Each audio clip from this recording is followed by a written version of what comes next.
This is the video solution to sample exercise 1.7 practice problem A. This problem appears on page 20 of your text. This question asks us to consider an empty container with a volume of 150.0 cubic centimeters. It's weighed and found to have a mass of 72.5 grams. The container is then filled with some liquid and reweighed, and we know the mass of the container with the liquid is 194.3 grams. The question asks us to determine the density of the liquid to the appropriate number of significant figures. So on a very concrete level, imagine a container with a known mass of 72.5 grams. Same container gets filled all the way to the top with a liquid, and we know that the volume of the liquid ends up being 150.0 cubic centimeters. We also know the total mass of the liquid and the container.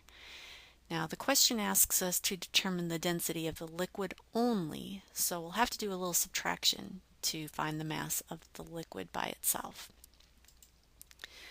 We know that density is mass divided by volume, and our volume is very straightforward, 150.0 cubic centimeters.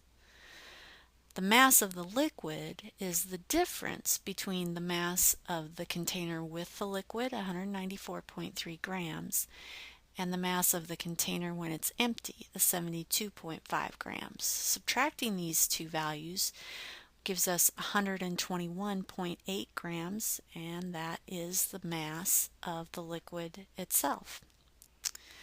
Now we can calculate density.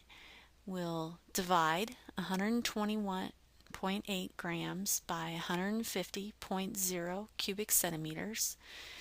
We will need to write this density in 4 significant figures. Our volume was known to 4 significant figures, and when we do the subtraction of the mass, we have to record that mass to the 10th of a gram. That's our last estimated digit in both of our mass measurements. So when we divide, we'll look at a total of 4 significant figures, and we'll have to write the value 0.8120 in 4 significant figures. Include the 0 is included because it would be a significant 0. Therefore, our final solution is 0.8120 grams per cubic centimeter in this problem.